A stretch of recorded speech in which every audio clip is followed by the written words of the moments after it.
বাড়ির উঠোনে চুপ করে বসে আছে। ভালো লাগছে না, কখন থেকে উঠে বসে আছি। দিদি ভাইটা তো ছুটে ছুটে চলে আসে, ও উঠলে আবার আমার সময়টা কি সুন্দর কেটে যায়। কখন যে উঠবে দিদি ভাই সেটাই ভাবছি। দেখি চুপচাপ বসে থাকি খানিকক্ষণ, একটু বসে বসে ঠাকুরের নাম করি। ও বাবা, দেখতে দেখতে গিনিও তো উঠে পড়েছে। যাই যাই, ঠাম্মি তো ওখানে বসে আছে। আমি যা দেখলাম নিজে চোখে, আমি তো নিজেই বিশ্বাস করতে পারছি না। ঠাম্মিকে গিয়ে দৌড়ে বলে আসি, ও ঠাম্মি, ও ঠাম্মি, ঠাম্মি, ও ঠাম্মি। ও বাবা, আমার দিদি ভাই ঘুম থেকে উঠে পড়েছে যে। আরে তুমি শোনো, কি হয়েছে? তুমি ভাবতে পারছো আমার বাবা শাড়ি পরেছে। ওমা, সত্যি সত্যি নাকি রে? হ্যাঁ হ্যাঁ, আমি তো নিজে চোখে দেখে এলাম, তাই তো আমি ছুটে চলে এসেছি। আর মা পরেছে প্যান্ট জামা। শোনো দিদি ভাই, তোমার বাবা তাহলে নিজের জালেই নিজে ফেসেছে, কি বলো? হ্যাঁ তো, তাই তো দেখলাম ঠাম্মি। বাবাই তো কালকে মায়ের সঙ্গে শুধু শুধু তর্ক করলো। হ্যাঁ, এবার তোমার বাবাকে জব্দ করতে হবে তো। তোমার বাবা তোমার মাকে কত কথা শুনিয়েছে। এদিকে সত্যি সত্যি তো বড় বৌমা কত কাজ করে, তাও তোমার বাবা বুঝলো না। আজ তাহলে বাবা মায়ের ডিউটিটা করে দেখুক। চলো চলো, সারাদিন খুব মজা হবে। বাবাকে আমরা সবাই মিলে জব্দ করব। হ্যাঁ হ্যাঁ ঠাম্মি, নিশ্চয় নিশ্চয়। দেখো না, বাবা এক্ষুনি বাইরে এসেই তোমার হাসি পেয়ে যাবে বাবাকে দেখে। হ্যাঁ হ্যাঁ, দেখবো তো, কত কিছু দেখবো আজকে। দেখতে দেখতে রাজেশও তো ঘরের বাইরে বেরিয়ে চলে এসেছে। মা, ও মা, মা গো, আরে বলো না, দেখো না, সেই কালকে কথা হলো, এখন সকালবেলা শাড়ি ফাড়ি পরে পাঠিয়েছে। ভাল লাগে এসব? বলো, তুমি চা দাও, চা দাও, একটু চা দাও মা। আগে দাঁড়া, তোকে দেখি শাড়ি পরেছে আমার ছেলে বললে কথা। বাবা রে বাবা, তোকে তো দেখে দারুণ লাগছে। তুমি আমার মজা করো না তো। দারুণ লাগছে, দারুণ লাগছে, সবাই মিলে হাসছে আমাকে দেখে। এটা ঠিক নয়। তুমি যাও, দাও, একটু চা দাও, চা দাও, চা দাও। চা দেবো না বাবা, চা দেবো না তো আমি। আজ তো তোমার ডিউটি, শুধু আমাকে নয়, নিজেও খেলে হবে না, বাড়ির সকলকে সকাল থেকে খেতে দিতে হবে। যাও যাও বাবা, চা দিয়ে শুরু করো। আমি বড় জোর কষ্ট করে তোমায় কি কি দিতে হবে বলে দিতে পারি, কিন্তু চা তো আমি করব না। মানে চা করবে না? মানে এখন কি আমাকে চা করে খেতে হবে নাকি? তুমি তো বলেছো বড় বৌমা কোনো কাজ করে না। তোমাকে তো আজ সব করে প্রমাণ করতে হবে বাবা যে তুমি খুব কাজের ছেলে আমার। তুমি ঘর বাইরে একাই সামলাও। এইসব তো আর এখন কথা বলার কথা নয়। তুমি তাড়াতাড়ি গিয়ে চা খান করে ফেলো, আমরাও ঢক ঢক করে খেয়ে নি। বাবা রে বাবা, এই কি জ্বালায় চললাম। আচ্ছা ঠিক আছে, ঠিক আছে, যাচ্ছি। যাই দেখি রান্নাঘরে গিয়ে আবার কোথায় কি আছে, কোথায় গেলে চা পাড়াবো। এই কোথায় গেলি রোহিত, কোথায় গেলি? আয় আমার সঙ্গে, হাতে হাত মিলাবি, আয়। বাবা, চায়ের রেসিপিটা আমি বলে দেব? না না না, থাক থাক, চায়ের রেসিপি বলতে হবে না, ওটা আমি বানাতে পারি মোটামুটি। তারপর কেমন হবে আমি জানি না, বানিয়ে আমি দিচ্ছি, তারপর দেখো না কি হয়। ঠিক আছে, আমি গেলাম। হ্যাঁ বাবা, ভালো করে বানাবে, কড়া করে, সুন্দর করে, ঠিক আছে? আচ্ছা ঠিক আছে, ঠিক আছে। এই বলে রাজেশ তো রান্নাঘরের দিকে এগিয়ে গেল চা করার জন্য। কি ঝামেলা বাবা, উঠকো যাই, কোথায় কি রেখেছে কে জানে। দেখতে দেখতে মিনুও তো বাড়ির উঠোনে চলে এসেছে। আর এ কি, মিনু তো জামা প্যান্ট পরেছে। এটা তো মনে হচ্ছে রাজেশের জামা প্যান্ট। চলো দেখি ও কি বলছে। মা, আমি একটু বেরোচ্ছি। ওই যে আজকে সারের দোকান থেকে অনেক বস্তা সার আসবে তো জমিতে দেওয়ার জন্য, তাই জন্য বেরোচ্ছি। ও তাই? বড় বৌমা, এক কাজ করো, রাজেশকে তো বললাম চা বসাতে, তুমি এক কাজ করো, চাটা খেয়ে যাও। না মা, আপনার ছেলে যেমন রাস্তার দোকানে চা খায়, আমিও মাঝে মাঝে ওই রকমই করবো ভাবছি। আমি বরঞ্চ বাইরে ওই রাস্তার মোড়ের যে দোকানটা, ওখান থেকে একটু চা খেয়ে চলে যাব। ও তাই বুঝি? হ্যাঁ হ্যাঁ, তাই যাও মা। হ্যাঁ, রাজেশও তো বাড়ির থেকে বাইরের চা খেতেই ভালোবাসে। হ্যাঁ হ্যাঁ মা, আমি দুপুরে খাবো। দুপুরে পঞ্চপদে যেন রান্না হয়, সেটা আপনার ছেলেকে বলে দেবেন, বুঝলেন? আরে আরে, সে কি, তুমি বাইরের দোকানে গিয়ে চা খাবে কেন? আমি তো চা করলাম, তুমি বাড়িতেই চা খেয়ে যাও। আর বাইরের দোকানে চাটা খেতে হবে না কো। আর ওই পঞ্চপদে রান্না, পঞ্চপদে রান্নার কি করে আমি জানি না, আমি ওসব করতে পারবো না। তা তাই বললে হয় নাকি? আমি তো পঞ্চপদেই রান্না দিই তোমাকে, তাতেই তো তুমি বললে আমি কাজের নই। তাহলে তুমি কতটা কাজের সেটা তো আমাকে দেখতে হবে।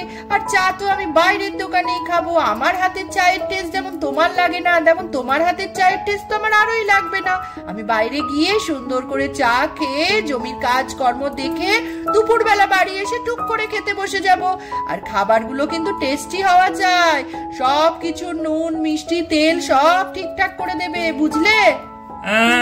বুঝলে, যাও বাইরে যাও, বুঝবে কত ধানে কত চাল। যাও না জমিতে, দেখো কেমন লাগে রোদের মধ্যে। হ্যাঁ হ্যাঁ, সেই জন্যই তো দেখতে যাচ্ছি কটা ধানে কটা চাল হয়, সবটাই তো দেখে নিতে হবে। যাকগে, অত কথা বাড়িয়ে লাভ নেই। তুমি বরঞ্চ চাটা করো, গিনিকে ঠিক টাইমে খেতে দেবে, বাড়ির সব কাজ করে রাখবে, আমি ঠিক টাইমে এসে খেতে বসে যাব, বুঝলে? চললাম মা, আসছি। এই বলে মিনু তো জমির দিকে এগিয়ে গেল। দেখতে দেখতে রোহিত টিনা ওরাও তো বাইরে পেরিয়ে চলে এসেছে। আর এ কি, রোহিতও শাড়ি পরেছে আর টিনা জামা প্যান্ট। এ বাবা, এদিকেও তো একই ব্যাপার দেখা যাচ্ছে। এই শোনো না, ও মা কোথায় গেলে? দেখো না, আমাকে জিকোকে ধরিয়ে দিয়েছে, আমাকে বলছে নাকি এখন গিনিকে দেখতে হবে, জিকোকে দেখতে হবে, দাদা নাকি রান্না করবে। আর উনি যাবেন এখন কোথায়, মাঠে কোথায় লাঙল দেবে সেখানে দেখতে। তা হয়, আমি তো বললাম আমি চলে যাচ্ছি। কি সব শুরু করেছে কে জানে এরা। না না, তা বললে কি হয় নাকি? আজকে দুটো ট্রাক্টর আমাদের ওইদিকে জমিতে লাঙল দেবে। আমি তাড়াতাড়ি গিয়ে কাজগুলো দেখে নিই, তুমি বাড়িতে কিন্তু সবটা সামলে রাখবে। তোমরা তো ভাবো আমরা কিছুই করি না, আর তুমি তো বিশেষ করে ভাবো উল্টো পাল্টা বলো। তুমি আজকে বাড়ির সব দিক সামলাবে, আর মাকেও দেখে শুনে রাখবে, বুঝলে? অনেক দায়িত্ব। বিকেল বেলায় আসবো আমি। ও না না, দুপুরে তো আবার ফিরে খেতে হবে, দেখতে হবে তোমরা কিরকম সব রান্না বান্না করেছো। না বাবা, বৌমার যখন ইচ্ছে হয়েছে দেখে আসুক না, তোরাও দেখ না কি কাজ করে বৌমারা বাড়িতে মিলে। আর ওরাও দেখে আসুক তোরা বাইরে কি কাজ করি, এই তো বেশ ভালো। আর মার কি বিচার করবে বাবা? তোমরাই তো চেয়েছো এই জীবন, তোমরা একটু ভোগ করো। তোমরা সব কাজ ঠিকঠাক করে করবে, মায়ের ভরসায় থেকে কোনো লাভ নেই। আমার বয়স হয়েছে আর বৌমারা আমাকে কোনো কাজ করতে দেয় না। আমি কিন্তু কিচ্ছু পারবো না। আমি শুধু দাদু ভাই দিদি ভাইয়ের সঙ্গে একটু গল্প করতে পারি, এর বেশি কিচ্ছু না। এ দাদা, কি সমস্যা বলতো? এখন বলছে এই জিকোকে দেখতে হবে, গিনিকে দেখতে হবে, তুই নাকি রান্না করবি। এই কি সমস্যা তৈরি করলি বলতো তুই? এই আমি তৈরি করলাম? হ্যাঁ, কালকে যখন আলোচনা হলো তখন তো তুমিও ছিলে বাবা। হ্যাঁ, এখন আমাকে দোষ দিলে হবে? আমি এখন রান্না করছি, তুই এখন আমার রান্নায় এসে হাতে হাত লাগা। আর জিকোকে মায়ের কাছে দে, ও গিনি আর জিকো খেলা করুক ওরা মিলে। তুই আমি একা রান্না করতে পারবো না গো। আচ্ছা ঠিক আছে ঠিক আছে, যা হোক ঠিক আছে, আমি আসছি, দাঁড়া। তোর রান্নাকে আমি তুই রান্না শুরু কর, আমি আসছি। রাজেশ তো এদিকে রান্না বসিয়ে দিয়েছে, আর রোহিত তো বসে আছে রাজেশের কাছে। ও বাবা, এদিক দিয়ে তো আবার গিনিও এসে হাজির। বাবা বাবা, কি রান্না হচ্ছে গো? কি রান্না হচ্ছে? ভাত বসিয়েছি, বুঝলি? দেখা যাক ভাত করতে পারি কিনা। ভাত? শুধু ভাত হলে হয় নাকি? মাংস করবে বাবা আজকে? আজকে মাংস দিয়ে ভাত খেতে খুব ইচ্ছা হচ্ছে। মাংস? মাংস আনার দায়িত্ব কার? তোর মায়ের। তোর মা মাংস এনে দেয়নি, শুধু ভাত। এই ভাত খেতে পারবি তাই অনেক, মাংস খাবে? ও মা, ও আমি তো ভুলেও গেছিলাম। তখন তো ম্যাগি করতে গিয়ে তোমার যা হিমশিম অবস্থা। ম্যাগিতে কখন মশলা দিতে হয় সেটাই জানতে না। আমি না বলে দিলে ম্যাগিটাও আমি শান্তি করে খেতে পেতাম না। তাহলে বাবা ভাতের সঙ্গে কি রান্না হবে? এখন জানি না কি রান্না হবে, আগে ভাত হোক তারপর ভেবে দেখছি। যা তুই তাড়াতাড়ি ঘরে যা, ঘরে যা, গিয়ে ভাইকে দেখ, ভাইকে দেখ। ভাই আবার চিৎকার করলে তখন বিপদ হয়ে যাবে। ও বাবা, ভালো করে রান্না করবে, ভালো কিছু করো। মাংস না করলে সোয়াবিন ভালোবাসি আমি, ডিম ভালোবাসি। তুমি কিছু একটা সুন্দর করে মায়ের মতো করে করো, ঠিক আছে? ঠিক আছে ঠিক আছে, দেখছি, তুই যা ঘরে যা। আর রাজেশ আর রোহিত তো এদিকে খুব চিন্তায় পড়ে গিয়েছে, কি করে রান্না বান্না করবে, আদেও করতে পারবে কিনা। চলো দেখে নি। এ রোহিত, এ তো ভারী অশান্তি রে, কিছুই করতে পারছি না। এই দেখ, ভাতটা মনে হচ্ছে কোনো রকমে হয়েছে, তাও এবার এর ফ্যান ঝরাবো কি করে তাও জানি না। তরকারি তো ছেড়েই দে। আরে তুই তো দাদা, তুই তো বললি সবকিছু করতে পারবি। হ্যাঁ, বাড়ির কাজ নাকি কিছুই নয়। হ্যাঁ, আমি ওই জন্য ভাবলাম তুই সব সামলে নিবি। আমিও তককে তখন বললাম যে হ্যাঁ হ্যাঁ ঠিক আছে, আমরা সব বাড়ির কাজ করে নিতে পারবো। এখন তুই বলছিস যে তুই রান্না করতে পারবি না।